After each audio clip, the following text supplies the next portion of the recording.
किसानों तो लेना गवर्नमेंट ने उन्होंने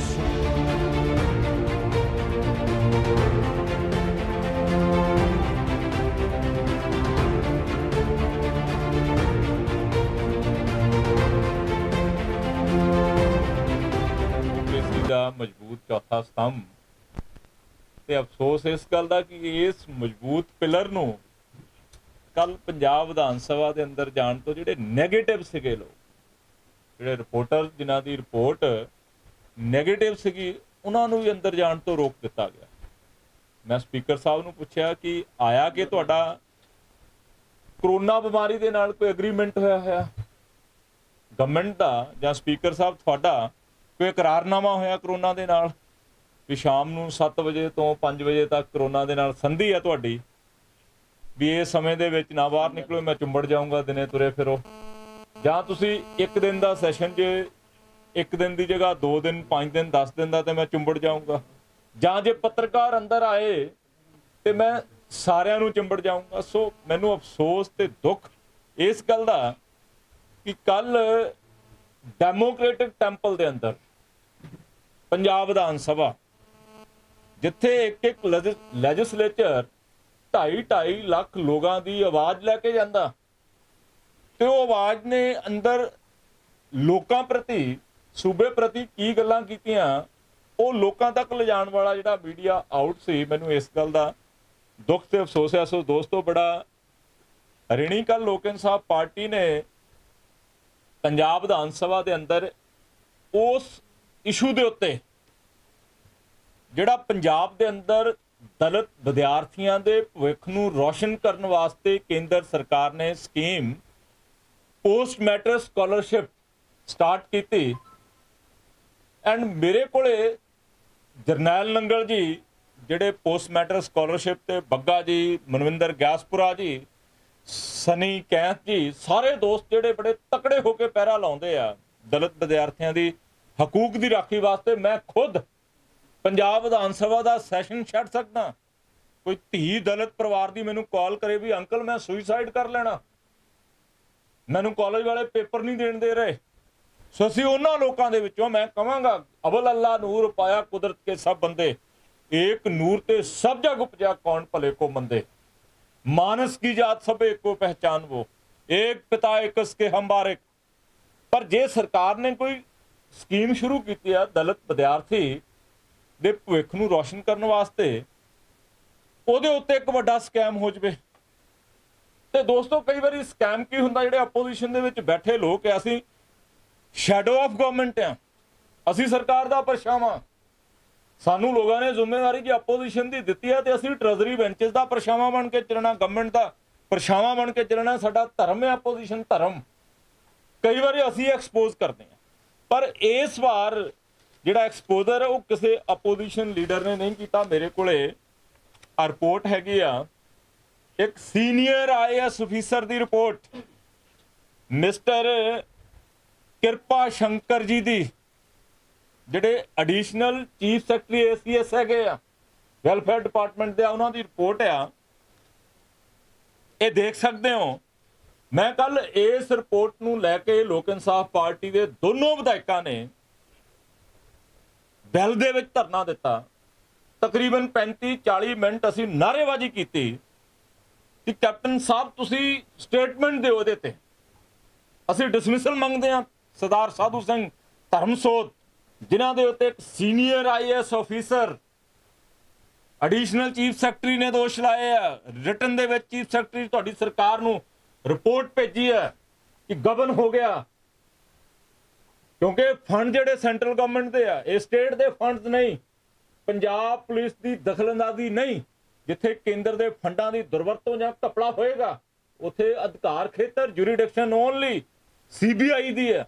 ਅਸੀਂ ਡਿਮਾਂਡ ਕੀਤੀ ਕਿ ਇਸ ਮੰਤਰੀ ਨੂੰ ਚਲਦਾ ਕਰ ਦਿਓ, ਇਸ ਮੰਤਰੀ ਨੂੰ ਚਲਦਾ ਕਰਕੇ CBI ਨੂੰ ਜਾਂਚ ਦੇ ਦਿਓ, ਤਾਂ ਜੋ ਦੁੱਧ ਦਾ ਦੁੱਧ ਤੇ ਪਾਣੀ ਦਾ ਪਾਣੀ ਇੱਕ ਐਸਾ ਪ੍ਰੈਸੀਡੈਂਸ ਸੈੱਟ ਹੋ ਜਾਵੇ ਕਿ ਗਾਂ ਨੂੰ ਦਲਿਤ ਬੱਚਿਆਂ ਦੇ ਭਵਿੱਖ ਨਾਲ ਕੋਈ ਖਿਲਵਾੜ ਕਰਨ ਦੀ ਜ਼ਰੂਰਤ ਨਾ ਕਰੇ। ਮੈਂ ਸੰਖੇਪ ਦੇ ਵਿੱਚ ਤੁਹਾਨੂੰ ਜਾਣਕਾਰੀ ਦੇਣੀ ਚਾਹੂੰਗਾ। ਹੁੰਦਾ ਕੀ ਹੈ, ਮਿਤੀ 1/4/2019 1/4/2019 ਨੂੰ ਵਿੱਤ ਵਿਭਾਗ ਇੱਕ ਹੁਕਮ ਜਾਰੀ ਕਰਦਾ ਹੈ ਕਿ ਕੋਈ ਵੀ ਪੇਮੈਂਟ ਜਿਹੜੀ ਆ ਉਹ ਡੀਬੀਟੀ ਦੇ ਜ਼ਰੀਏ ਹੋਣੀ ਆ। ਟ੍ਰੈਜਰੀ ਡੀਬੀਟੀ ਜਿਹਦਾ ਫੁੱਲ ਫਾਰਮ ਹੈਗਾ ਡਾਇਰੈਕਟ ਪੇਮੈਂਟ ਟ੍ਰਾਂਸਫਰ, ਮਤਲਬ ਕਿਸੇ ਬੈਂਕ ਦੇ ਵਿੱਚ ਕੋਈ ਪੈਸਾ ਨਹੀਂ ਜਾਣਾ, ਸਿੱਧਾ ਸਰਕਾਰੀ ਖਜ਼ਾਨੇ ਤੋਂ ਡੀਬੀਟੀ ਦੇ ਜ਼ਰੀਏ ਟ੍ਰਾਂਸਫਰ ਹੋਣੀ ਆ। ਸਟਾਰਟਿੰਗ ਕਿੱਥੋਂ ਹੁੰਦੀ ਹੈ? ਸਟਾਰਟਿੰਗ ਹੁੰਦੀ ਹੈ ਧਰਮਸੋਤ ਮੰਤਰੀ ਸਾਹਿਬ। ਇੱਕ ਉਹਨਾਂ ਨੇ ਐਸਾ ਬੰਦਾ ਅੰਦਰ ਪ੍ਰੋਜੈਕਟ ਕੀਤਾ, ਡਿਪਟੀ ਡਾਇਰੈਕਟਰ, ਜਿਹੜੇ ਰਲ ਕੇ ਠੱਗੀ ਮਾਰਦੇ ਆ, ਕਰੋੜਾਂ ਰੁਪਏ, ਸੈਂਕੜੇ ਕਰੋੜ ਰੁਪਏ ਦਾ ਸਕੈਮ ਕਰਦੇ ਆ। ਉਹ ਪ੍ਰਾਈਵੇਟ ਬੈਂਕਾਂ ਦੇ ਵਿੱਚ ਪੈਸਾ ਲੈ ਕੇ ਜਾਂਦੇ ਆ। 303 ਕਰੋੜ ਰੁਪਇਆ ਕੇਂਦਰ ਤੋਂ ਆਇਆ, ਉਹਦੇ ਚੋਂ 248 ਕਰੋੜ ਰੁਪਇਆ ICI ਤੇ ਹੋਰ ਸਰਕਾਰੀ ਤੇ ਪ੍ਰਾਈਵੇਟ ਬੈਂਕਾਂ 'ਚ ਲੈ ਕੇ ਜਾਂਦੇ ਆ, ਕਿਉਂਕਿ ਆਪਣੀ ਮਨਮਰਜ਼ੀ ਦੇ ਨਾਲ ਜਿੱਥੇ ਜਿਹੜੀਆਂ ਸੰਸਥਾਵਾਂ ਦੇ ਨਾਲ ਸੈਟਿੰਗ ਹੋਈ, ਸਿੱਖਿਆ ਸੰਸਥਾਵਾਂ ਦੇ ਨਾਲ, ਜਾਂ ਜਿਨ੍ਹਾਂ ਸੰਸਥਾਵਾਂ ਦਾ ਇੰਸਟੀਟਿਊਟਸ ਦਾ, ਐਜੂਕੇਸ਼ਨਲ ਇੰਸਟੀਟਿਊਟ ਦਾ ਕੋਈ ਵਜੂਦ ਨਹੀਂ, ਜਿਨ੍ਹਾਂ ਦੇ ਨਾਲ ਡੀਲ ਫਾਈਨਲ ਹੋਈ, ਸੈਟਿੰਗ ਹੋਈ, ਉਹਨਾਂ ਬੋਗਸ ਸੰਸਥਾਵਾਂ ਨੂੰ ਦਲਿਤ ਵਿਦਿਆਰਥੀਆਂ ਲਈ ਆਏ ਫੰਡ ਟ੍ਰਾਂਸਫਰ ਕਰਨੇ 248 ਕਰੋੜ ਰੁਪਏ। ਅੱਗੇ ਮਜ਼ੇ ਦੀ ਗੱਲ ਸੁਣੋ ਤੁਸੀਂ, ਤਰਾਸਦੀ ਦੁੱਖ ਦੀ ਗੱਲ, ਉਹ ਸੰਸਥਾਵਾਂ 10 ਆ, ਮੈਂ ਤੁਹਾਨੂੰ ਰਿਪੋਰਟ ਦਾ PDF ਤੁਹਾਡੇ WhatsApp ਦੇ ਉੱਤੇ ਸੈਂਡ ਕਰੂੰਗਾ, ਤੁਸੀਂ ਸਾਰੀ ਰਿਪੋਰਟ ਇਹ ਪੜ੍ਹ ਸਕਦੇ ਹੋ। ਉਹ 10 ਸੰਸਥਾਵਾਂ ਜਿਨ੍ਹਾਂ ਦੇ ਵਿੱਚੋਂ ਦਲਿਤ ਬੱਚੇ ਡਰਾਪ ਆਊਟ ਹੋ ਗਏ, ਕੋਈ ਵਿਦੇਸ਼ ਚਲਿਆ ਗਿਆ, ਕੋਈ ਪੜ੍ਹਾਈ ਕਿਸੇ ਕਾਰਨ ਕਰਕੇ ਵਿੱਚ ਛੱਡ ਗਿਆ, ਉਹਨਾਂ 10 ਸੰਸਥਾਵਾਂ ਵੱਲ 8 ਕਰੋੜ 53 ਲੱਖ ਰੁਪਇਆ ਸਰਕਾਰ ਨੇ ਲੈਣਾ ਉਹਨਾਂ ਸੰਸਥਾਵਾਂ ਤੋਂ, ਕਿਉਂਕਿ ਬੱਚੇ ਡਰਾਪ ਆਊਟ ਹੋ ਗਏ, ਦਲਿਤ ਪੜ੍ਹਾਈ ਛੱਡ ਕੇ ਚਲੇ ਗਏ। ਸਕੈਮ ਦੀ ਸਟਾਰਟਿੰਗ ਕਿੱਥੋਂ ਹੈ? ਉਹ 8 ਕਰੋੜ 53 ਲੱਖ ਰੁਪਇਆ ਰਿਕਵਰੀ ਨਹੀਂ ਕਰਦੇ ਮਿਨਿਸਟਰ ਸਾਹਿਬ, ਉਲਟਾ ਉਹਨਾਂ 10 ਸੰਸਥਾਵਾਂ ਨੂੰ 16 ਕਰੋੜ 91 ਲੱਖ ਰੁਪਇਆ ਹੋਰ ਪਾਇਆ ਜਾਂਦਾ। 16 ਕਰੋੜ 91 ਲੱਖ ਰੁਪਇਆ ਹੋਰ ਪਾਇਆ ਜਾਂਦਾ। 192 ਕਰੋੜ ਰੁਪਇਆ ਜਿਨ੍ਹਾਂ ਦਾ ਵਜੂਦ ਹੈਗਾ, ਜਿਹੜੇ ਕਾਲਜ ਯੂਨੀਵਰਸਿਟੀਆਂ ਦਾ ਵਜੂਦ, ਉਹਨਾਂ ਨੂੰ ਦਿੱਤਾ ਜਾਂਦਾ। 192 ਕਰੋੜ 248 ਕਰੋੜ ਮਾਈਨਸ 192, ਫਿਰ ਬਚ ਜਾਂਦਾ 55 ਕਰੋੜ ਰੁਪਇਆ। 55 ਕਰੋੜ ਦੇ ਵਿੱਚੋਂ 16 ਕਰੋੜ 91 ਲੱਖ ਰੁਪਇਆ ਜਿਨ੍ਹਾਂ ਦਾ ਕੋਈ ਵਜੂਦ ਨਹੀਂ, ਉਹਨਾਂ ਨੂੰ ਦਿੱਤਾ ਜਾਂਦਾ, ਜਾਂ ਜਿਨ੍ਹਾਂ ਤੋਂ ਕਹਿ ਦਈਏ ਵੀ ਪੈਸੇ ਆਲਰੇਡੀ ਲੈਣੇ ਆ। ਇਸ ਰਿਪੋਰਟ ਦੇ ਵਿੱਚ ਮੈਂਸ਼ਨ ਕੀਤਾ ਗਿਆ, ਇਸ ਰਿਪੋਰਟ ਦੇ ਵਿੱਚ ਮੈਂਸ਼ਨ ਕੀਤਾ ਗਿਆ ਕਿ 39 ਕਰੋੜ 39 ਕਰੋੜ ਰੁਪਏ ਦਾ ਸਾਬਤਾ ਵੀ ਨਹੀਂ ਮਿਲ ਰਿਹਾ। ਹੁਣ ਤੁਸੀਂ ਸੋਚ ਸਕਦੇ ਹੋ ਕਿ ਇੱਕ additional chief secretary, senior IAS ਅਫਸਰ, ਜਿਹੜਾ ਇਸ ਮਹਿਕਮੇ ਦਾ ਹੈਡ ਆ, ਉਹਨੂੰ 39 ਕਰੋੜ ਰੁਪਇਆ ਨਹੀਂ ਲੱਭ ਰਿਹਾ। ਉਹ ਆਪਣੀ ਰਿਪੋਰਟ ਦੇ ਵਿੱਚ ਇਹ ਸਾਰਾ ਕੁਝ ਲਿਖਦਾ, ਤੇ ਫਿਰ ਉਹ ਸਾਰਾ ਮਸਲਾ ਚੀਫ ਸੈਕਟਰੀ ਕਰਨ ਅਵਤਾਰ ਜੀ ਦੇ ਕੋਲੇ ਲੈ ਕੇ ਜਾਂਦਾ, ਕਿਉਂਕਿ ਉਹਦਾ ਇਮੀਡੀਏਟ ਬੌਸ ਕੌਣ ਆ? ACS ਤੋਂ ਬਾਅਦ ਤਾਂ CSC ਆ ਗਿਆ ਨਾ, ਐਡੀਸ਼ਨਲ ਚੀਫ ਸੈਕਟਰੀ ਤੋਂ ਬਾਅਦ ਚੀਫ ਸੈਕਟਰੀ ਆ। ਉਹ ਸਾਰਾ ਮਸਲਾ CS ਸ਼੍ਰੀ ਕਰਨ ਅਵਤਾਰ ਜੀ ਕੋਲੇ ਲੈ ਕੇ ਜਾਂਦਾ। 19 ਦਸੰਬਰ 2019 ਕਰਨ ਅਵਤਾਰ ਜੀ ਜੋ ਸਾਰੀ ਕੁਝ ਦੇਖਦੇ ਆ, ਤੇ ਉਹ ਡਿਪਟੀ ਡਾਇਰੈਕਟਰ ਪਰਮਿੰਦਰ ਗਿੱਲ ਦੀ ਸਸਪੈਂਸ਼ਨ ਦੇ ਆਰਡਰ ਕਰਦੇ ਆ। ਜਿਹੜਾ ਦਰਿਆ ਬਣਿਆ ਮੰਤਰੀ ਜੀ ਦਾ, ਜਿਹੜਾ ਹੱਥ ਠੋਕਾ ਬਣਿਆ ਸਕੈਮ ਵਾਸਤੇ, ਸਸਪੈਂਸ਼ਨ ਆਰਡਰ ਹੁੰਦੇ ਆ 19 ਦਸੰਬਰ 2019 ਨੂੰ, ਤੇ 21 ਦਸੰਬਰ ਮਤਲਬ ਕਿ 2 ਦਿਨ ਬਾਅਦ ਜਦੋਂ ਫਾਈਲ ਸਸਪੈਂਸ਼ਨ ਵਾਲੀ ਮਿਨਿਸਟਰ ਸਾਹਿਬ ਕੋਲੇ ਜਾਂਦੀ ਆ, ਤੇ ਉਹ ਆਰਡਰਸ ਰਿਵੋਕ ਕਰ ਦਿੰਦੇ ਆ ਵੀ ਨਹੀਂ, ਮੈਂ ਨਹੀਂ ਇਹਨੂੰ ਸਸਪੈਂਡ ਕਰਨਾ। ਚੀਫ ਸੈਕਟਰੀ ਸਾਹਿਬ ਉਹਨੂੰ ਸਸਪੈਂਡ ਕਰਦੇ ਆ, ਤੇ ਮੰਤਰੀ ਸਾਹਿਬ ਰਿਵੋਕ ਕਰਦੇ ਆ, ਨੋ ਸਸਪੈਂਸ਼ਨ। ਕਹਿੰਦੇ ਪਹਿਲਾਂ ਜਿਹੜੀ ਇਨਕੁਆਇਰੀ ਹੋਊਗੀ ਮੇਰੇ ਕੋਲੇ ਆਊਗੀ, ਮੈਂ ਦੇਖੂੰਗਾ ਵੀ ਇਹ ਤੇ ਕੀ ਕਰਨਾ। ਸੋ ਦੋਸਤੋ, ਇਦੋਂ ਵੱਡੀ ਕੋਈ ਤਰਾਸਦੀ, ਇਦੋਂ ਵੱਡਾ ਦੁੱਖ ਹੋ ਸਕਦਾ ਕਿ ਦਲਿਤ ਵਿਦਿਆਰਥੀਆਂ ਦੇ ਭਵਿੱਖ ਦੇ ਨਾਲ ਐਡਾ ਵੱਡਾ। ਮੈਂ ਤੁਹਾਨੂੰ ਹੋਰ ਇੱਕ ਡਾਟਾ ਦੇਣਾ ਚਾਹਾਂਗਾ। 17-18 ਦੇ ਵਿੱਚ SC ਪੋਸਟ ਮੈਟ੍ਰਿਕ ਸਕਾਲਰਸ਼ਿਪ ਦੇ ਵਿੱਚ 2,88,000 ਬੱਚਿਆਂ ਨੇ ਦਾਖਲਾ ਲਿਆ। ਫਿਰ ਆ ਜਾਂਦਾ 18-19, ਅੰਕੜਾ ਸੁਣੋ ਤੁਸੀਂ, ਹੈਰਾਨੀਜਨਕ ਅੰਕੜਾ, ਚਿੰਤਾਜਨਕ ਅੰਕੜਾ। 17-18 ਦੇ ਵਿੱਚ 2,88,000, 18-19 ਦੇ ਵਿੱਚ ਘਟ ਕੇ 2,30,000, ਐਂਡ 19-20 ਦੇ ਵਿੱਚ ਅੰਕੜਾ ਘਟ ਕੇ 1,90,000। ਤੇ ਮੈਂ ਟੈਂਟੇਟਿਵਲੀ ਲਗਭਗ ਤਕਾਜ਼ਾ ਤੁਹਾਨੂੰ ਦੱਸ ਸਕਦਾ ਕਿ ਇਸ ਸਾਲ ਤਕਰੀਬਨ 1 ਲੱਖ ਦੇ ਕਰੀਬ ਐਸਸੀ ਪੋਸਟ ਮੈਟਰਿਕ ਸਕਾਲਰਸ਼ਿਪ ਦੇ ਵਿੱਚ ਬੱਚੇ ਦਾਖਲਾ ਲੈਣਗੇ, ਕਿਉਂਕਿ ਜਿਹੜੇ ਰੈਪੋ ਵਾਲੇ ਕਾਲਜ ਤੇ ਯੂਨੀਵਰਸਿਟੀਜ਼ ਨੇ ਉਹਨਾਂ ਦੀਆਂ ਆਪਣੀਆਂ ਪ੍ਰੋਬਲਮਸ ਨੇ। ਉਹ ਕਹਿੰਦੇ ਸਾਨੂੰ ਅਸੀਂ ਟੀਚਰਾਂ ਦੀ ਲੈਕਚਰਰਸ ਦੀ ਫੀਸ ਦੇਣੀ ਆ, ਖਰਚੇ ਕੱਢਣੇ, ਉਹਨਾਂ ਨੂੰ ਇਗਨੋਰ ਕੀਤਾ ਜਾਂਦਾ। ਉਹਨਾਂ ਦੀ ਜਗ੍ਹਾ ਜਿਹੜੀਆਂ ਬੋਗਸ ਸੰਸਥਾਵਾਂ ਨੇ, ਜਿਹੜੀਆਂ ਇਸ ਠੱਗੀ ਦੇ ਮੰਜ਼ਰ ਦੇ ਵਿੱਚ ਨੈਕਸਸ ਬਣਿਆ ਹੋਇਆ, ਸੰਗਠਨ ਬਣਿਆ ਹੋਇਆ, ਪੇਮੈਂਟ ਤਾਂ ਸਾਰੀ ਉਧਰ ਨੂੰ ਜਾ ਰਹੀ ਹੈ। ਸੋ ਸਾਡਾ ਜਿਹੜਾ ਦਲਿਤ ਸਟੂਡੈਂਟ ਹੈ, ਐਸਸੀ ਸਟੂਡੈਂਟ ਹੈ, ਉਹ ਜਦੋਂ ਵਿਚਾਰਾ ਕਾਲਜ ਜਾਂਦਾ ਉਹਨੂੰ ਕਹਿੰਦਾ ਵੀ ਮੈਂ ਐਸਸੀ ਪੋਸਟ ਮੈਟਰਿਕ ਸਕਾਲਰਸ਼ਿਪ 'ਤੇ ਦਾਖਲਾ ਲੈਣਾ, ਉਹ ਕਹਿੰਦੇ ਨਾ ਅਸੀਂ ਨਹੀਂ ਦਾਖਲਾ ਦੇਣਾ। ਇਸ ਸਾਲ ਮੈਂ ਤੁਹਾਨੂੰ 3 ਸਾਲ ਦਾ ਅੰਕੜਾ ਜਿਹੜਾ ਮਹਿਕਮੇ ਦੀ ਵੈਬਸਾਈਟ ਦੇ ਉੱਤੇ ਆ, ਦੇਖ ਸਕਦੇ ਹੋ ਤੁਸੀਂ, ਪਰ ਇਸ ਸਾਲ ਤਕਰੀਬਨ 1 ਲੱਖ ਬੱਚਾ ਹੀ ਦਾਖਲ ਹੋ ਸਕਦਾ ਹੈ। ਇਹ ਚਿੰਤਾਜਨਕ ਹੈ, ਕਿਉਂਕਿ ਦਲਿਤ ਸਮਾਜ ਦੀ ਸਭ ਤੋਂ ਵੱਡੀ ਜਿਹੜੀ ਪਰਸੈਂਟੇਜ ਹੈਗੀ ਆ ਉਹ ਪੰਜਾਬ ਦੇ ਅੰਦਰ ਆ, ਮੇਰਾ ਖਿਆਲ 38% ਤੋਂ ਵੀ ਅਬਵ ਆ। ਤੋ ਸਾਡੇ ਸੂਬੇ ਦੇ ਅੰਦਰ ਦਲਿਤ ਬੱਚਿਆਂ ਦੇ ਭਵਿੱਖ ਨੂੰ ਸਪੋਇਲ ਕਰਨ ਵਾਸਤੇ ਇੱਕ ਵੱਡਾ ਨੈਕਸਸ ਬਣਿਆ ਹੋਇਆ। ਸੋ ਅਸੀਂ ਇਸ ਨੈਕਸਸ ਨੂੰ ਤੋੜਨ ਵਾਸਤੇ ਕੱਲ ਪੰਜਾਬ ਵਿਧਾਨ ਸਭਾ ਦੇ ਅੰਦਰ ਮੁੱਖ ਮੰਤਰੀ ਸਾਹਿਬ ਨੂੰ ਅਪੀਲ ਕੀਤੀ, ਪ੍ਰੋਟੈਸਟ ਕੀਤਾ ਕਿ ਇਹ ਮੰਤਰੀ ਸਰਦਾਰ ਸਾਧੂ ਸਿੰਘ ਧਰਮਸੋਤ ਨੂੰ ਡਿਸਮਿਸ ਕਰੋ, CBI ਦੀ ਜਾਂਚ ਕਰੋ, ਕਿਉਂਕਿ ਕੇਂਦਰ ਫੰਡਾਂ ਦਾ ਵੱਡਾ ਘਪਲਾ ਹੈਗਾ। ਚੀਫ ਮਿਨਿਸਟਰ ਸਾਹਿਬ ਨੇ ਸਾਡੀ ਗੱਲ ਨਹੀਂ ਮੰਨੀ, ਇਸ ਕਰਕੇ ਅਸੀਂ ਫਰਦਰ ਪ੍ਰੋਗਰਾਮ ਜਿਹੜਾ ਉਹ ਤੁਹਾਡੇ ਜਰੀਏ ਸਰਕਾਰ ਨੂੰ ਇੱਕ ਨਿਮਰਤਾ ਸਹਿਤ ਬੇਨਤੀ ਦੇ ਰੂਪ 'ਚ ਭੇਜਣ ਲੱਗੇ ਆ। 1 ਤਰੀਕ ਦਿਨ ਮੰਗਲਵਾਰ ਲੋਕ ਇਨਸਾਫ ਪਾਰਟੀ ਸਾਰੇ ਪੰਜਾਬ ਦੇ ਜ਼ਿਲ੍ਹਾ ਹੈੱਡਕੁਆਟਰਾਂ ਤੇ DC ਸਾਹਿਬਾਨਾਂ ਨੂੰ ਮੈਮੋਰੰਡਮ ਦੇਗੀ, ਜਿਹੜਾ ਮੁੱਖ ਮੰਤਰੀ ਦੇ ਨਾਮ ਤੇ ਹੋਏਗਾ, ਕਿ ਸਾਧੂ ਸਿੰਘ ਧਰਮਸੋਤ ਜੀ ਨੂੰ ਡਿਸਮਿਸ ਕਰਕੇ CBI ਦੀ ਜਾਂਚ। ਐਂਡ ਸੈਕੰਡਲੀ, ਜੇ ਇਸ ਮੈਮੋਰੰਡਮ ਤੋਂ ਬਾਅਦ ਵੀ ਸਰਕਾਰ ਨਾ ਜਾਗੀ ਤੇ ਅਸੀਂ 7 ਤਰੀਕ ਦਿਨ ਸੋਮਵਾਰ 7/9 ਦਿਨ ਸੋਮਵਾਰ ਨੂੰ ਕੈਪਟਨ ਅਮਰਿੰਦਰ ਸਿੰਘ ਦੇ ਪਟਿਆਲਾ ਵਿਖੇ ਮਹਿਲ ਦਾ ਘਿਰਾਓ ਕਰਾਂਗੇ।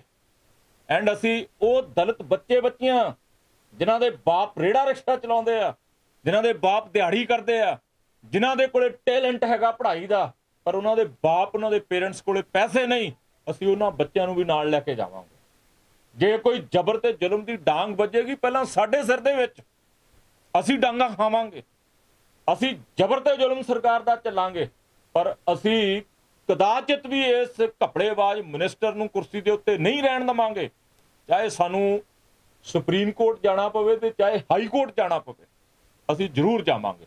ਸੋ ਮੈਂ ਆਸ ਕਰੂੰਗਾ, ਕਿਉਂਕਿ ਜਿਹੜਾ ਜਲੰਧਰ ਦੁਆਬਾ ਰੀਜਨ ਹੈਗਾ, ਜੇ ਸਭ ਤੋਂ ਵੱਡੀ ਸਾਡੇ ਦਲਿਤ ਪਰਿਵਾਰਾਂ ਦੀ ਗਿਣਤੀ ਹੈ ਤੇ ਉਹ ਦੁਆਬਾ ਰੀਜਨ ਦੇ ਵਿੱਚ ਆ। ਮੇਰੇ ਆ ਸਾਰੇ ਦੋਸਤ ਜਿਹੜੇ ਹਮੇਸ਼ਾ ਦਲਿਤ ਬੱਚਿਆਂ ਦੇ, ਵੈਸੇ ਤਾਂ ਲੋਕ ਇਨਸਾਫ ਪਾਰਟੀ ਦਾ ਇਹ ਪੰਜਾਬੀਆਂ ਦਾ ਪਿਆਰ ਤੇ ਬਲੈਸਿੰਗ ਹੈਗੀਆਂ ਕਿ ਜਿੱਥੇ ਕੋਈ ਅਨਿਆਂ, ਜਿੱਥੇ ਕੋਈ ਕਰਪਸ਼ਨ ਆ, ਉੱਥੇ ਲੋਕ ਇਨਸਾਫ ਪਾਰਟੀ ਦਾ ਵਰਕਿੰਗ ਸਟਾਰਟ ਹੁੰਦਾ।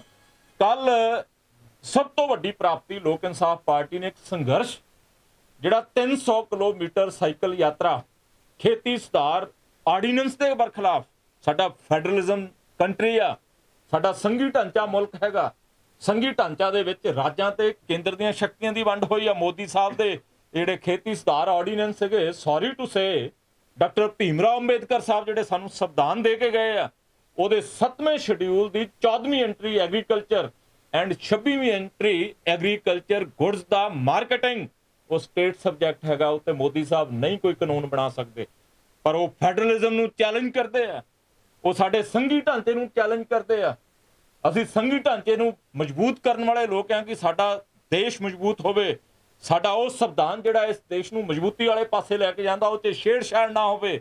ਉਹ ਖੇਤੀ ਸੁਧਾਰ ਆਰਡੀਨੈਂਸਾਂ ਦੇ ਵਿਰੁੱਧ ਪੰਜਾਬ ਦੇ ਅੰਦਰ ਸਭ ਤੋਂ ਪਹਿਲੀ ਆਵਾਜ਼, ਜਦੋਂ ਲੋਕਾਂ ਨੂੰ ਕੋਈ ਜਾਣਕਾਰੀ ਵੀ ਨਹੀਂ ਸੀ, ਜਦੋਂ ਕੋਈ ਸੰਗਠਨ ਨਹੀਂ ਸੀ ਬੋਲ ਰਿਹਾ, ਲੋਕ ਇਨਸਾਫ ਪਾਰਟੀ ਨੇ ਜਲਿਆਂਵਾਲਾ ਬਾਗ ਤੋਂ CM ਰੈਜ਼ੀਡੈਂਸ ਤੱਕ 5 ਦਿਨ ਸੜਕਾਂ ਦੇ ਉੱਤੇ ਟੈਂਟ ਲਾ ਕੇ, ਰਾਤਾਂ ਗੁਜ਼ਾਰ ਕੇ, ਸਾਈਕਲ ਦੇ ਉੱਤੇ ਇੱਕ ਮੈਸੇਜ ਦਿੱਤਾ, ਇੱਕ ਜਾਗਰੂਕਤਾ। ਉਸ ਜਾਗਰੂਕਤਾ ਤੋਂ ਬਾਅਦ ਬਹੁਤ ਸਾਰੀਆਂ ਕਿਸਾਨ ਤੇ ਮਜ਼ਦੂਰ ਜਥੇਬੰਦੀਆਂ ਸੰਘਰਸ਼ ਦੇ ਰਾਹ ਤੁਰੀਆਂ ਤੇ ਸਰਕਾਰ ਨੂੰ ਇਸ ਅੰਦੋਲਨ ਤੋਂ ਬਾਅਦ ਕੱਲ ਵਿਧਾਨ ਸਭਾ ਦੇ ਵਿੱਚ ਖੇਤੀ ਸੁਧਾਰ ਆਰਡੀਨੈਂਸਾਂ ਨੂੰ ਰੱਦ ਕਰਨ ਸੰਬੰਧੀ ਇੱਕ ਪ੍ਰਸਤਾਵ ਲਿਆਉਣਾ ਪਿਆ। ਮੈਂ ਸਮਝਦਾ ਲੋਕ ਇਨਸਾਫ ਪਾਰਟੀ ਦੇ ਵੱਲੋਂ ਸ਼ੁਰੂ ਕੀਤੇ ਅੰਦੋਲਨ ਨੂੰ ਬੂਰ ਪਿਆ, ਐਂਡ ਉਹ ਬਹੁਤ ਸੰਮਤੀ ਦੇ ਵਿੱਚ ਸਿਰਫ ਕਿਉਂਕਿ ਬਾਦਲ ਨਹੀਂ ਗਏ ਕੱਲ ਵਿਧਾਨ ਸਭਾ ਦੇ ਅੰਦਰ, ਜਿਹੜੇ ਨੈਗੇਟਿਵ ਵੀ ਸੀਗੇ ਉਹਨਾਂ ਦੇ ਮੈਂਬਰ ਉਹ ਵੀ ਵਿਧਾਨ ਸਭਾ 'ਚ ਨਹੀਂ ਵੜੇ ਕਿਉਂਕਿ ਡੋਗਰੇ ਲੋਕ ਹੈਗੇ ਆ ਇਹ ਪੰਜਾਬ ਨਾਲ ਗਦਾਰੀ ਕਰਕੇ ਆਪਣੀ ਚਮੜੀ ਬਚਾਉਣਾ, ਮੋਦੀ ਦਾ ਤੋਤਾ ਬਣ ਕੇ ਮੋਦੀ ਦੀ ਬੋਲੀ ਬੋਲਣਾ